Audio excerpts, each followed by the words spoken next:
penilaian pendidikan. Pernahkah kamu berpikir bagaimana guru memberikan nilai kepada siswanya? Apakah ia memberikan nilai secara subjektif berdasarkan kemauan dirinya, ataukah ada standar penilaian yang telah dibuat secara nasional sehingga guru menilai dengan tertib dan benar? Simak penjelasan. Saya Rifki Gufroni akan mencoba menjelaskan apa itu standar penilaian pendidikan yang akan saya rangkum dalam 5W1H. What, where, when, who, why, and how. What? Apa itu standar penilaian pendidikan?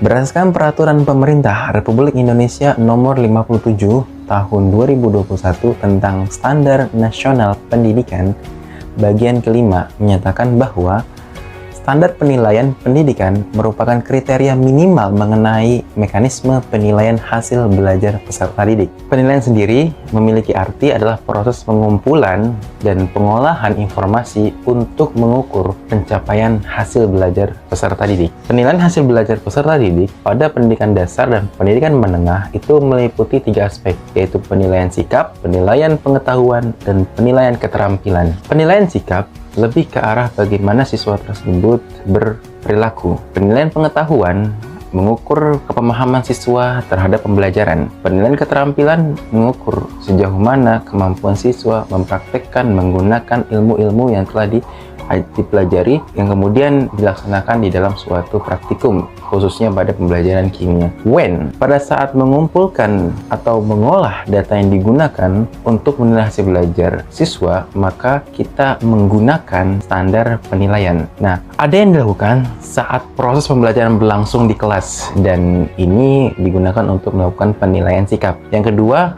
ada penilaian yang dilakukan setelah beberapa bab kemudian dilakukan ulangan harian misalnya. Nah, ini disebut sebagai penilaian formatif yang gunanya untuk mengetahui, memantau, dan memperbaiki hasil pembelajaran peserta didik untuk selanjutnya bisa lebih baik daripada sebelumnya. Dan yang ketiga adalah penilaian sumatif. Penilaian ini lebih ke arah melihat semua hasil pembelajaran siswa sehingga tes ini dilaksanakan di akhir semester biasanya untuk mengetahui pertama dari tingkat kenaikan kelas, apakah dia layak untuk naik kelas atau tidak. Yang kedua adalah kelulusan dari satuan pendidikan, apakah siswa tersebut layak lulus atau tidak. Berikutnya adalah who, siapa yang melakukan penilaian. Ada 3 komponen yang melakukan penilaian.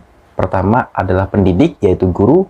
Yang kedua adalah satuan pendidik ataupun sekolah, dan yang ketiga adalah pemerintah yang memiliki pemegang kebijakan. And why? Kenapa itu dilakukan standar penilaian? Nah, disinilah ya, kenapa dilakukan standar penilaian? Penilaian hasil belajar oleh pendidik ini bertujuan untuk memantau dan mengevaluasi proses kemajuan belajar dan perbaikan hasil belajar peserta didik secara berkesinambungan, sehingga pendidik ini bisa tahu nih bagaimana perkembangan siswa A dari minggu ke minggu, bulan ke bulan, apakah mengalami kemajuan atau tidak.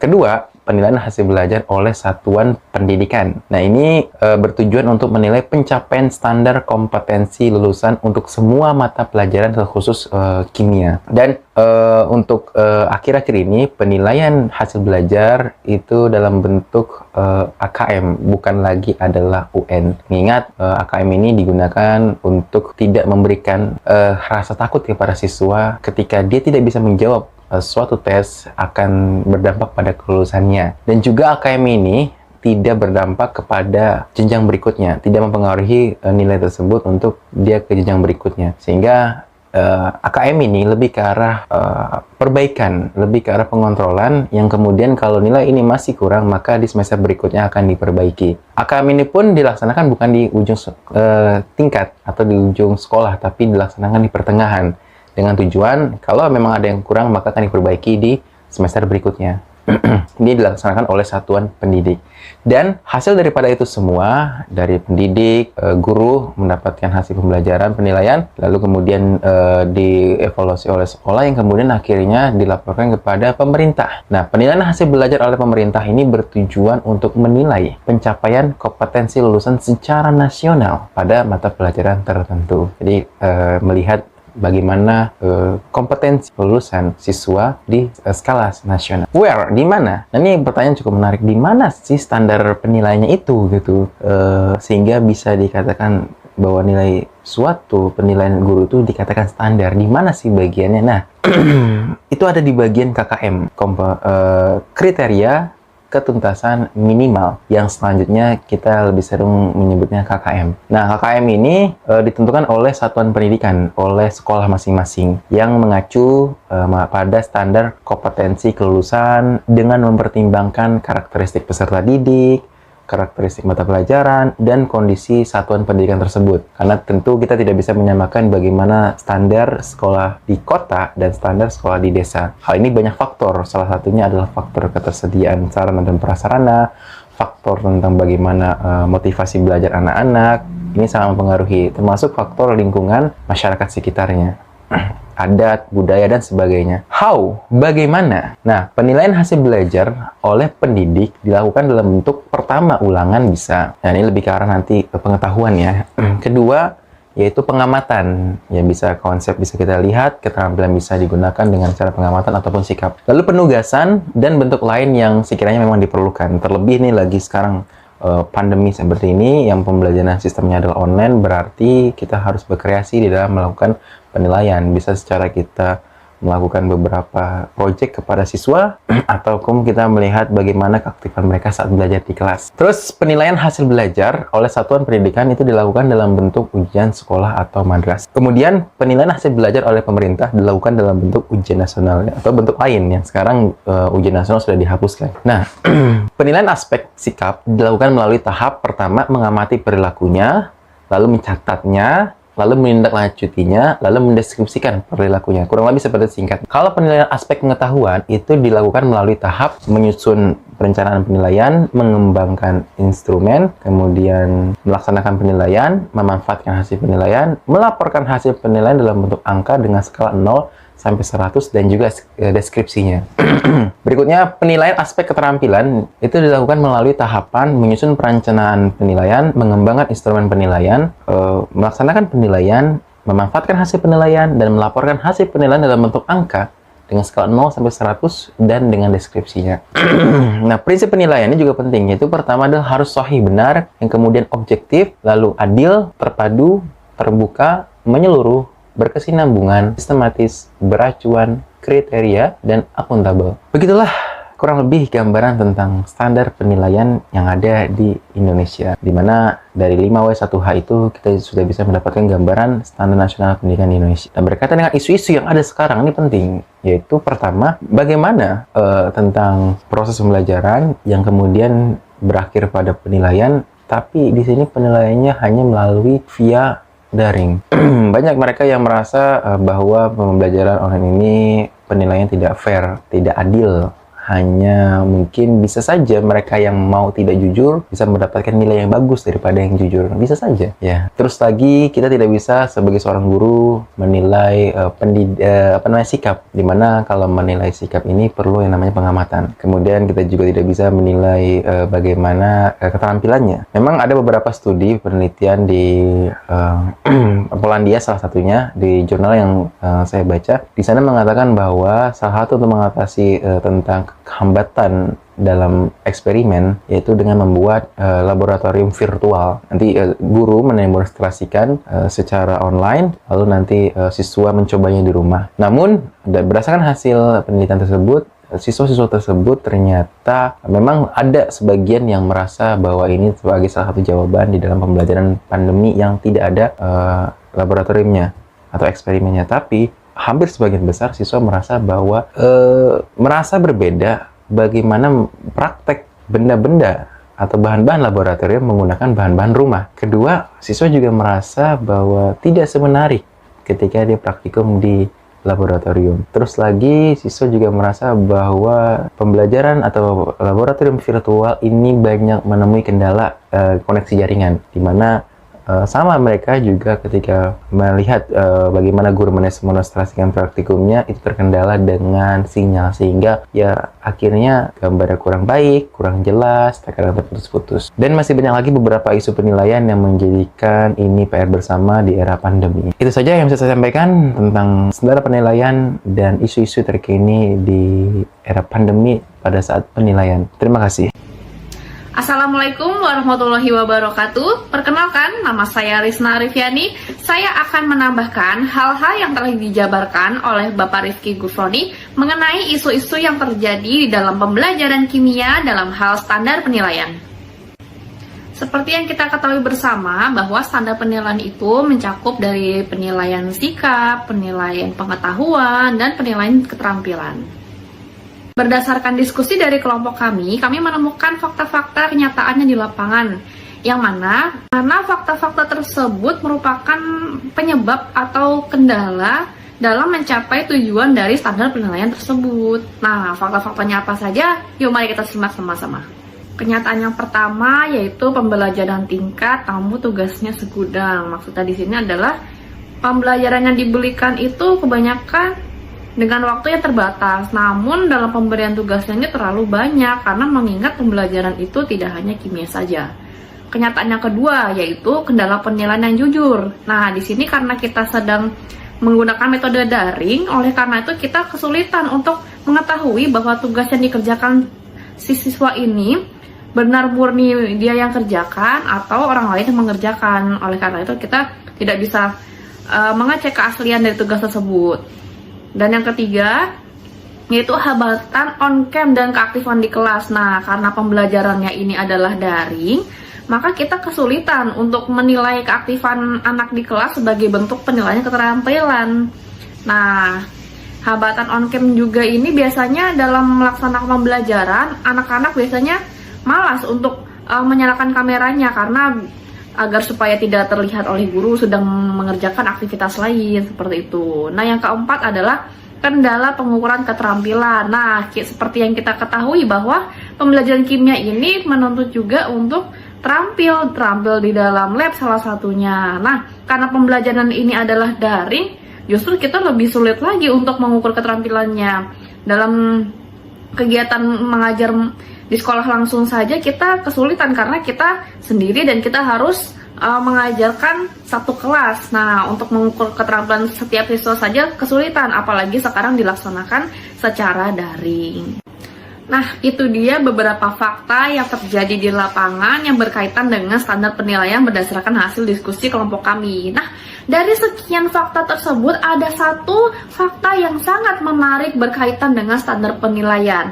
Nah, seperti yang kita ketahui bahwa pembelajaran kimia itu karakteristiknya adalah numerasi atau kemampuan untuk mengolah angka, berhitung, dan lain sebagainya. Jika ada siswa yang kesulitan untuk perihal numerasi itu agak sulit gitu dalam mengikuti pembelajaran kimia ini. Nah, seperti yang kita ketahui sendiri bahwa karakter setiap anak itu kan berbeda ya. Mungkin ada yang kelebihannya di hal numerasi, mungkin ada hal yang lebihnya itu di bagian seni atau dan lain sebagainya. Tidak semua anak itu mampu dalam hal numerasi. Oleh karena itu kendala yang paling besar adalah menurut kami itu ada berdasarkan kriteria dari anaknya masing-masing, karena setiap anak itu memiliki kemampuan yang berbeda-beda. Nah, di sini adalah PR besar bagi kami semua, terutama para guru kimia, yaitu bagaimana caranya supaya setiap anak itu meskipun memiliki kemampuan yang berbeda-beda, tetapi mereka tetap bisa mengikuti pembelajaran kimia dengan baik dan tentunya dapat mencapai tujuan dari standar penilaian tersebut. Nah, bagaimana sih solusi-solusinya? Berdasarkan hasil diskusi kelompok kami, berikut ini akan saya tampilkan beberapa solusi yang bisa ditawarkan berdasarkan hasil diskusi kelompok kami.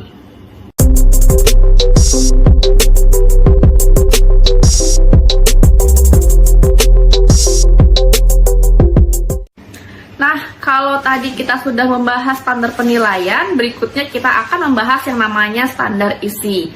Nah, standar isi sendiri itu merupakan materi dan kompetensi minimal yang bertujuan untuk mencapai standar kompetensi kelulusan. Ingat ya, kata kuncinya adalah materi dan kompetensi minimal. Nah, standar isi sendiri ini meliputi dari beban studi, kalender pendidikan, struktur dan kerangka dasar kurikulum, serta kurikulum tingkat satuan pendidikan. Nah, standar isi sendiri ini dilaksanakan yaitu dari awal semester sampai akhir semester. Oleh karena itu, tadi kita bahas ya, kalau standar isi itu kan meliputi ada kalender pendidikan, ada beban studi. Nah, biasanya itu akan diterima oleh para pendidik itu di awal semester. Oleh karena itu, standar isi ini dilaksanakan dari awal semester sampai akhir semester. Nah, siapa aja sih yang melaksanakan dari standar isi tersebut? Nah, tentunya ada pemerintah, ada satuan pendidikan, dan pendidik itu sendiri. Kalau di pemerintahan biasanya itu pembuat kebijakan untuk dilaksanakan pada setiap satuan pendidikan.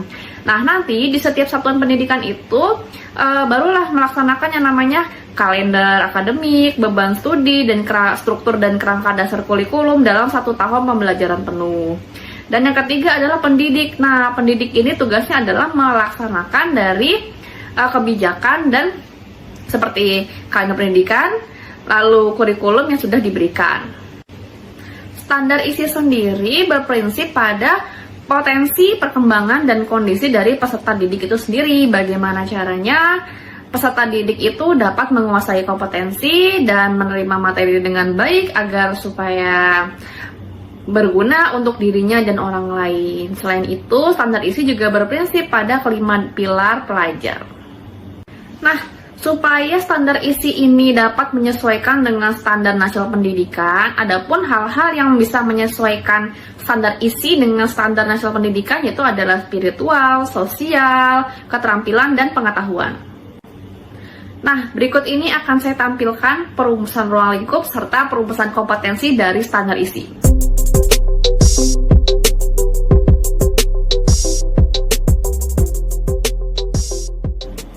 Oke, baik. Mungkin itu saja yang bisa saya sampaikan. Untuk selebihnya akan dijelaskan oleh Ibu Vika. Sekian dari saya. Wassalamualaikum warahmatullahi wabarakatuh. Assalamualaikum warahmatullahi wabarakatuh. Perkenalkan, nama saya Vika Rahmalinda. Di sini saya akan sedikit membahas nih terkait isu-isu pendidikan kimia. Nah, teman-teman, kalau kita berbicara pendidikan, pastinya tidak asing lagi dong dengan 8 standar nasional pendidikan. Salah satunya yaitu standar isi. Nah, standar isi ini mencangkup tentang apa aja sih? Mencakup tentang ruang lingkup materi dan juga berhubungan dengan kompetensi peserta didik yang bertujuan untuk mencapai standar kompetensi lulusan. Jadi, semua materi-materi yang ada di sekolah itu tuh sudah tercantum dalam Permendikbud nomor 21 tahun 2016 tentang standar isi. Kemudian kalau kita bahas materi nih, ada materi apa aja sih di sekolah? Ada materi atom, senyawa, ion, larutan elektrolit, stoikiometri, asam basa, bahkan sampai makromolekul, itu semua dipelajari di kimia. Tentunya materi semua itu tuh sudah dirancang oleh pemerintah. Kira-kira banyak nggak sih materi tersebut? Kemudian apakah siswa itu semua paham dengan materi tersebut? Apalagi sekarang ini nih, isunya lagi masa pandemi COVID-19. Sistem pembelajaran jarak jauh yang diterapkan sekolah selama pandemi corona memiliki sejumlah tantangan, baik bagi orang tua dan siswa. Yang mengakibatkan ya mau nggak mau belajar awalnya di sekolah berpindah jadi di rumah. Siswa pun jadi belajar di rumah dengan menggunakan platform yang ada, entah itu dari Google Classroom, Telegram, Zoom Meeting, Google Meet, dan lain sebagainya. Lantas, membosankan tidak ya menurut siswa? Tentu hal itu menjadi sesuatu yang membosankan untuk siswa. karena materi yang tersampaikan pun tidak tuntas. Menurutmu materi yang disampaikan sudah memadai, cukup, atau masih kurang? Jadi menurut saya kurang kondusif.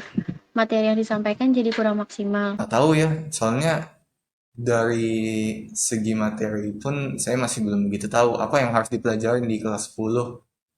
Sekali dalam satu waktu seminggu belajar kimia berapa kali dan berapa durasinya? Eh, dalam seminggu itu sekali, durasinya 75 menit. Guru pun hanya memberikan materi tanpa menjelaskan ataupun tanpa memfasilitatori supaya siswa itu paham terhadap materi tersebut. Jadi kalau tidak kita sendiri yang belajar ulang atau otodidak subbab yang kita tidak mengerti, maka akan makin susah untuk memahami bab koloi tersebut. Kemudian, kapan sih KBM ini akan normal kembali? Kita tidak perlu menanyakan kapan KBM normal kembali, semoga secepatnya ya. Namun yang perlu dipertanyakan adalah kapan nih ketika kita harus survive, namun kita harus tetap mandiri dalam belajar. Ada penelitian yang membahas terkait pembelajaran jarak jauh. Oke, kemudian kira-kira siapa ya yang bertanggung jawab terhadap PJJ ini? Tentunya ada 3 komponen penting di sini, yaitu pendidik, peserta didik, dan pemerintah. Kapan KBM ini akan normal? Kita tidak perlu bertanya kapan KBM normal. Semoga secepatnya normal ya. Namun yang perlu diperhatikan, kapan kita bisa survive dalam pembelajaran jarak jauh. Kapan kita bisa mandiri dalam belajar jarak jauh itu. Kemudian bagaimana ya solusinya terhadap PJJ ini? Dari segi materi, solusi yang ditawarkan untuk pendidik adalah pendidik ini bisa membuat metode yang tepat bagaimana materi ajar itu tersampaikan dan siswanya pun menerima dengan senang. Oke, kemudian kita bisa sebagai fasilitator terhadap siswa. Jadi kalau ada siswa yang bertanya, para guru pun bisa menjawabnya. Nah, dari segi peserta didik nih, solusinya adalah lebih belajar mandiri lagi. Namun tetap didampingi oleh guru. Jadi tidak terlepas dari pendampingan guru. Dan buat pemerintah, solusinya adalah melakukan survei terkait materi ajar yang diajarkan selama PJJ. Kemudian kalau kita lihat dari kompetensi, apa ya solusinya? Untuk peserta didik, solusi dari kompetensi adalah harus berani bertanya, berani mencoba, dan berani berkarya, supaya kompetensi yang ada pada diri peserta didik itu terlihat. Ya. Kemudian dari segi pendidik, solusinya adalah kita bisa menggunakan isi dari standar isi itu untuk membimbing siswa-siswa kita. Nah, di standar isi itu kan ada kompetensinya ya, itu sebaiknya dibaca dan dikaji lagi. Kemudian dari pemerintah, solusinya adalah melakukan survei terkait psikologis guru dan siswa terhadap pembelajaran jarak jauh ini. Cukup sekian, kurang lebihnya mohon maaf. Wassalamualaikum warahmatullahi wabarakatuh.